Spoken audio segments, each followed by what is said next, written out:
எல்லாரும் எப்படி இருக்கீங்க? நல்லா இருக்கீங்களா?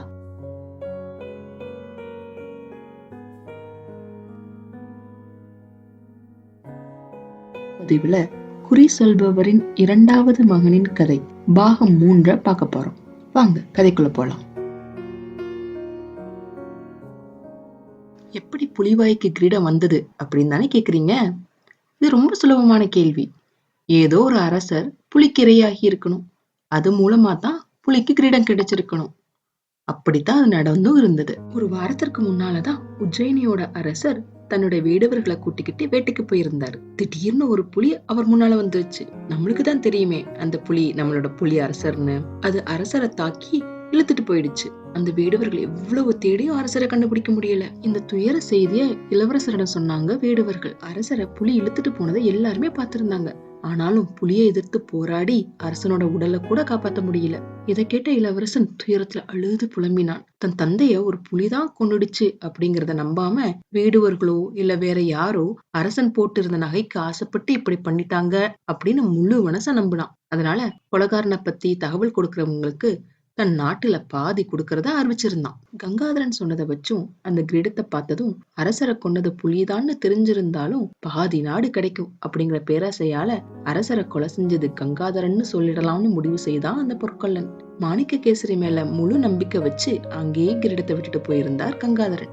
கங்காதரன் திரும்பி வர்றதுக்குள்ள அந்த கிரீடத்தை தன்னோட ஆடைக்குள்ள மறைச்சு அரண்மனைக்கு எடுத்துட்டு போனார் அந்த பொற்கொள்ளர். போய் அங்க இருந்த இளவரசன் கிட்ட அந்த கிரீடத்தை கொடுத்து அரசரை கொலை செஞ்சவன நான் கண்டுபிடிச்சிட்டேன் அப்படின்னு சொன்னார். அந்த கிரீடத்தை நல்லா ஆராய்ஞ்சு பார்த்த இளவரசன் அது தந்தையோடுதான் அப்படின்னு நிச்சயம் ஆனதும் அந்த பொற்கொள்ளன் கிட்ட எங்க இருக்கான் அந்த கொலைகாரன் அப்படின்னு கேட்க, அரசே அவன் இப்போ நதியில குளிச்சுக்கிட்டு இருக்கான், இப்ப போனா உடனே அவனை பிடிச்சிடலான்னு சொல்லி கங்காதரனோட அங்க அடையாளங்களையும் சொன்னா அந்த மாணிக்க கேசரி. பாவம் ஒன்னும் தெரியாத அந்த நல்லவனான கங்காதரன் மேல பழிய போட்டுட்டான் அந்த பொற்கொள்ளன். உடனே தன்னோட காவலாளிகளை அனுப்பி கங்காதரனை சிறைப்பிடிச்சிட்டு வர சொன்னார் இளவரசர். அங்க அமைதியா தியானம் பண்ணிக்கிட்டு இருந்த கங்காதரனோட கையையும் காலையையும் கட்டி தூக்கிட்டு வந்து இளவரசன் முன்னாடி போட்டாங்க அந்த காவலாளிகள். கொலையாளின்னு பழி போடப்பட்ட கங்காதரனோட முகத்தை கூட பார்க்கல அந்த இளவரசன். உடனே அவனை காராகிரகத்துல போடுமாறு உத்தரவிட்டான். ஒரு விசாரணை கூட பண்ணாம தண்டனை கொடுத்துட்டார் அந்த இளவரசர். ஒரு நொடியில என்ன நடந்தது ஏன் நடந்தது அப்படின்னு கூட தெரியாம அந்த காரகிரகங்கிற இருட்டு குகைக்குள் அடைக்கப்பட்டார் கங்காதரன். காரகிரகங்கிறது இந்த காலத்து சிறைச்சாலைக்கு சமமானது. மண்ணுக்கு அடியில குகை தோண்டி உடைக்க முடியாத கல்லுகளால சிறை செஞ்சு வச்சிருப்பாங்க. மன்னிக்க முடியாத தவறு செஞ்சவங்களை அங்க போடுறது வழக்கம். அப்படி குற்றம் பண்ணவங்க கடைசி மூச்ச சோறு தண்ணி இல்லாம அங்க விட்டுருவாங்க. அப்படிப்பட்ட ஒரு இடத்துல பிணங்கள் எல்லாம் சூழ்ந்து இருக்கிற இடத்துல கங்காதரை அடைச்சாங்க. தன்னோட இந்த நிலைமைக்கு அந்த மோசமான பொற்கொள்ளன் தான் காரணம்னாலும் இளவரசனா இருந்துகிட்டு ஒரு விசாரணை கூட இல்லாம எப்படி தண்டனை கொடுத்திருக்கலாம்? உனக்கு எப்படி அந்த கிரீடம் கிடைச்சதுன்னு ஒரு கேள்வி கூட கேட்கலையே அந்த இளவரசன். அந்த பொற்கொள்ளனையோ இளவரசனையோ பழி சொல்லி என்ன ஆக போகுது? இது எல்லாம் என்னோட விதி. என்னோட அப்பா எழுதி வச்ச மாதிரி 10 வருட சிறைவாசம் இப்படித்தான் நடக்கும் போல. இது வரைக்கும் அவரோட தீர்க்க தரிசனம் பொய்யானதே இல்லை. ஆனா இந்த இடத்துல நான் எப்படி 10 ஆண்டுகள் வாழ முடியும்? ஒரு நாள் 2 நாள் வாழ வேணா முடியும். ஆனா 10 ஆண்டுகள் கண்டிப்பா வாழ முடியாது. அதனால கண்டிப்பா நான் இறந்தே ஆகணும். இறப்பதற்கு முன்னாடி என்னுடைய நல்ல நண்பர்களை நான் கடைசியா ஒரு தடவை நினைக்கிறேன்னு சொல்லி புலியையும் பாம்பையும் எலியையும் நினைச்சார் கங்காதரன். நினைத்த மறு வினாடி புலி பாம்பு எலி அனைத்தும் தன்னோட படைகளுடன் அந்த சிறைச்சாலைக்கு பக்கத்துல இருக்கிற தோட்டத்துக்கு வந்தாங்க. பாதாளத்துல இருக்கிற தன்னோட பாதுகாவலரை எப்படி சந்திப்பது அப்படின்னு 3 பேரும் கலந்து ஆலோசிச்சு ஒரு முடிவுக்கு வந்தாங்க. முதல்ல அவங்க இருக்கிற இடத்துல இருந்து கங்காதரன் இருக்கிற இடத்துக்கு ஒரு சுரங்கம் அமைக்கணும்னு முடிவு பண்ணாங்க. எலியரசன் தன்னோட படைகளுக்கு சுரங்கம் தோண்டுங்க அப்படின்னு ஆணையிட்டாங்க. எல்லா எலியும் தங்களோட கூரிய பற்களால வேக வேகமா சுரங்கத்தை தோண்டிச்சுங்க. ஆனா ஓரளவுக்கு தோண்டியதுக்கு பின்னாடி பெரிய பெரிய கல்லு இருந்ததால அந்த எலிகளோட கூரிய பற்களால ஒண்ணும் பண்ண முடியல. உடனே பெருச்சாளிக்கு தகவல் அனுப்பி அந்த பாறையில ஒரு சின்ன கீறல் போட வச்சாங்க.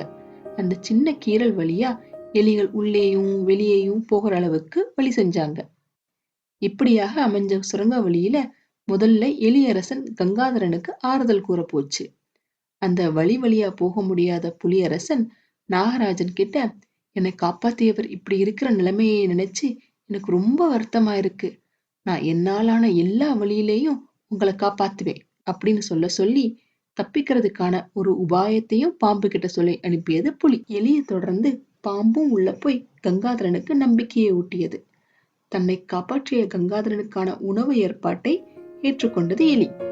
எந்த வீட்டுல எது செஞ்சிருந்தாலும் அதை எடுத்துக்கிட்டு வந்து என்னை காப்பாற்றிய இவருக்கு கொடுக்க வேணும். எல்லா வீட்டுல இருந்தும் சிறு சிறு துணியை வெட்டி தண்ணீர்ல நனைச்சு ஈரமான அந்த துணியையும் அவர்கிட்ட கொடுக்கணும். இதை வச்சு அவருக்கு உணவும் தண்ணீரும் கிடைக்கும்படி நம்ம ஏற்பாடு செய்ய வேணும் அப்படின்னு தன்னோட படைக்கு ஆணையிட்டது எலியரசன். நாகராஜா கங்காதரன் கிட்ட தன்னோட இரங்கலை தெரிவித்ததோடு புலி உள்ள வர முடியாததுக்கான காரணத்தையும் சொல்லி, எலி நீங்கள் உயிரோடு இருப்பதற்கான ஏற்பாடு பண்ணிடும், நாங்க 2 பேரும் உங்களை இங்கிருந்து விடுவிப்பதற்கான ஏற்பாடுகளை செய்ய போறோம் அப்படின்னு சொன்னுச்சு. இந்த நாள்ல இருந்து எங்க படைகளுக்கு இந்த நாட்டு மக்களை அடக்கிறதுக்கான ஆணையிட்டு இருக்கோம். அதனால இன்னையிலிருந்து இந்த நாட்டுல பாம்பு கடியாலையும் புலியாலையும் இறப்பு விகிதம் கூடும். நாள் ஆக ஆக இறப்பும் கூடிக்கிட்டே போகும். நீங்க நல்லா சாப்பிட்டு சிறைச்சாலையோட வாசலுக்கு போய் உட்காந்துக்கோங்க. அப்ப அகாலமா இப்படி மக்கள் இறக்குறாங்க, இதுக்கெல்லாம் காரணம் நீதி தவிர இந்த அரசன் தான்னு மக்கள் பேசுறது உங்க காதுல விழும். அப்படி பேசும்போது சத்தமா எல்லாருக்கும் கேட்கிற மாதிரி இந்த பாலா போன இளவரசன் பொய்யான குற்றச்சாட்டை என் மேல சுமத்தி அரசரை நான் கொன்னேன் அப்படின்னு அடைச்சு வச்சுட்டான். ஆனா அரசரை கொன்னதோ ஒரு புலி. அந்த நாள்ல இருந்துதான் இப்படியான நிகழ்ச்சிகள் எல்லாம் நடக்குது. என்னை மட்டும் வெளியே விட்டுட்டா என்னோட மந்திர சக்தியால எல்லாரையும் காப்பாத்துவேன் அப்படின்னு நீங்க கத்தணும். இந்த விஷயம் அரசரோட காதுக்கும் போய் சேரும்.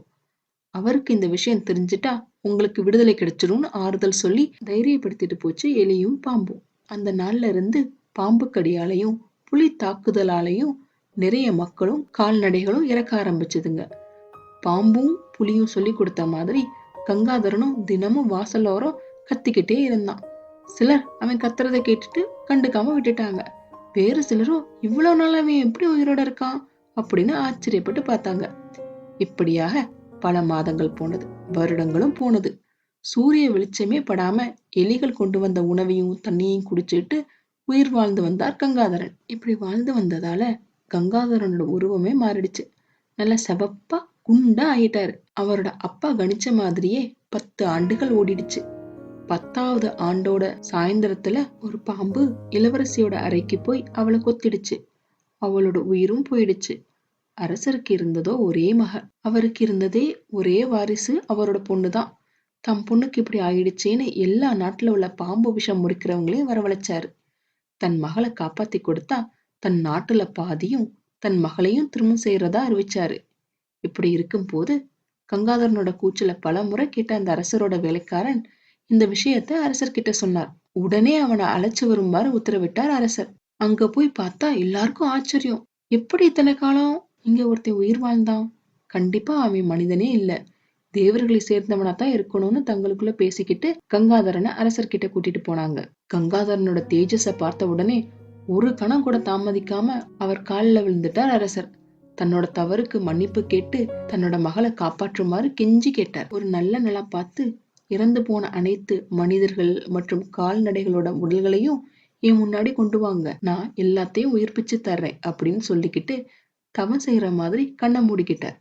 இத பார்த்தவுடன் அவர் மேல இருக்கிற மரியாதை இன்னமும் கூடிடுச்சு. வண்டி வண்டியா இறந்து போனவங்களோட உடல்களை எல்லாம் கொண்டு வந்து கங்காதரன் முன்னாடி போட்டாங்க.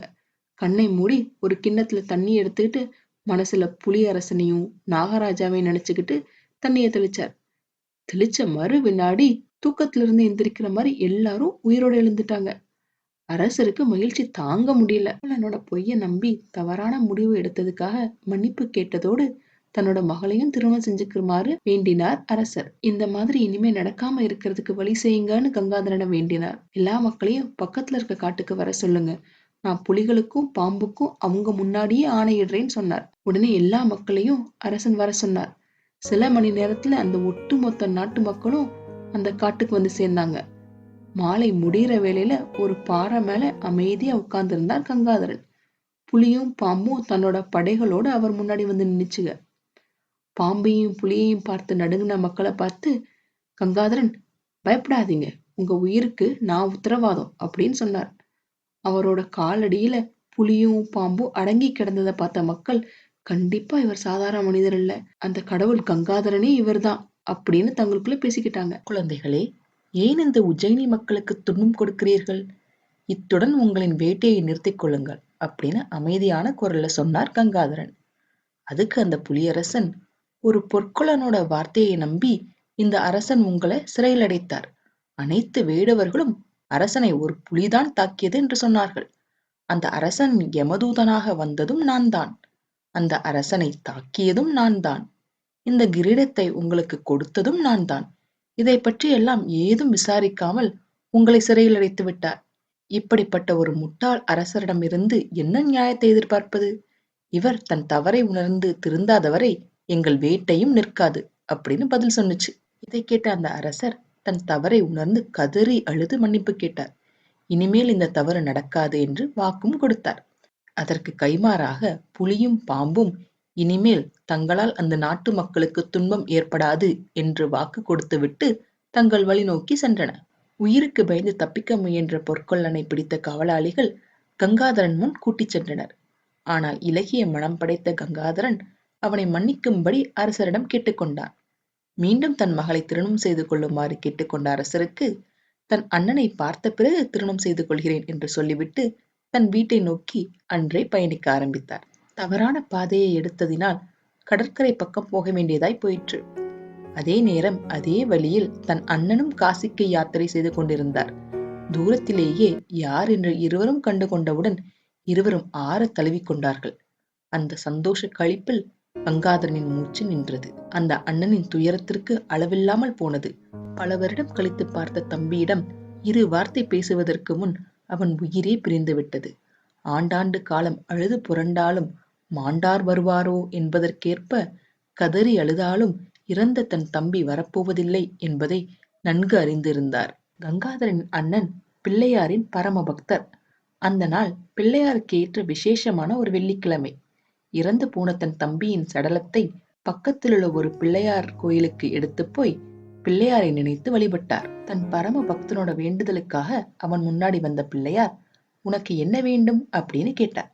என்னோட தம்பி இறந்துட்டான், இது அவனோட உடம்பு, நான் உங்களோட பூஜை முடிக்கிற வரைக்கும் உங்க பொறுப்பிலேயே இருக்கட்டும். இதை வெளியே விட்டுட்டு போனா பூதகணங்கள் சாப்பிட்டுட்டும், நான் பூஜை முடிஞ்சு வந்ததுக்கு அப்புறமா அவனை தகனம் செய்யறேன், அது வரைக்கும் அவனோட உடம்ப பாத்துக்கோங்க அப்படின்னு வேண்டினார். பிள்ளையார் அந்த உடலை தன்னோட கணங்கள்கிட்ட கொடுத்து ஜாக்கிரதையா பாத்துக்கும்படி ஆணையிட்டார்.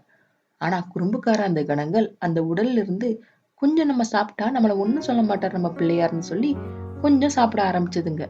10 வருஷமா எலி கொடுத்து வந்த உணவை சாப்பிட்டு நல்லா புஷ்டியா இருந்தவரோட உடம்பு ரொம்ப ருசியா இருந்துச்சு. அதனால கொஞ்சம் கொஞ்சம்னு சொல்லி முழு உடம்பையும் சாப்பிட்டு முடிச்சிருச்சுங்க அந்த கணங்கள். பூஜை முடிஞ்சு திரும்பி வந்து பிள்ளையார் கிட்ட தன் தம்பியோட உடலை கேட்டார் அந்த அண்ணன். பிள்ளையார் தன் கணங்கள்கிட்ட கேட்டார். பயத்தோட நடந்த விஷயத்த சொன்னுச்சுங்க அந்த கணங்கள்.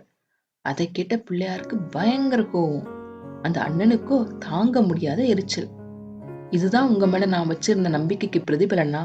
என்னோட தம்பியோட இறந்த உடலை கூட உங்களால திருப்பி கொடுக்க முடியலையே அப்படின்னு சொன்னதை கேட்டதும் பிள்ளையாருக்கு அவமானமா போச்சு. உடனே இறந்த உடல் இல்ல, உயிரோடையே உன் தம்பியை நான் திருப்பி தரேன்னு சொல்லி கங்காதரனுக்கு உயிர் கொடுத்தார் அந்த பிள்ளையார். தம்பி கிடைச்ச சந்தோஷத்துல பிள்ளையாருக்கு நன்றி சொன்னார் அண்ணன். 2 பேரும் உஜ்ஜயினிக்கு போனாங்க. கங்காதரன் இளவரசியை திருமணம் செய்து கொண்டார். தன் அண்ணனுக்கு நிறைய உதவிகள் செய்தார். தனக்கு உதவி செஞ்ச புலியும் பாம்பும் எலியும் அடிக்கடி அவரோட அரண்மனைக்கு வந்து போனதுங்க. தன் மேல பழி போட்ட பொற்கள்ளன் கூட தன் அரண்மனைக்கு வர்றதுக்கு அனுமதி கொடுத்திருந்தார் கங்காதரன். தன் தந்தை சொன்னது என்ன என்று கண்டுபிடிப்பதற்கு ஒரு ஆலோசனை கூட்டம் அமைத்தார் கங்காதரன். ஒரு சிறு மாற்றத்தில் தன் தந்தை கூறியது அனைத்தும் நிஜமாயானதை அறிந்தார் அந்த மகன். பிறப்பு குணம் தரித்திரம், 10 வருட சிறைவாசம், கடலோரத்தில் மரணம் சில காலம், பிறகு பேரின்பம். என்னங்க, கதை பிடிச்சிருந்ததா? மீண்டும் இன்னொரு கதையுடன் மறுபடி சந்திக்கிறேன். அதுவரை உங்களிடமிருந்து விடைபெறுவது உங்கள் செல்வி. நன்றி, வணக்கம்.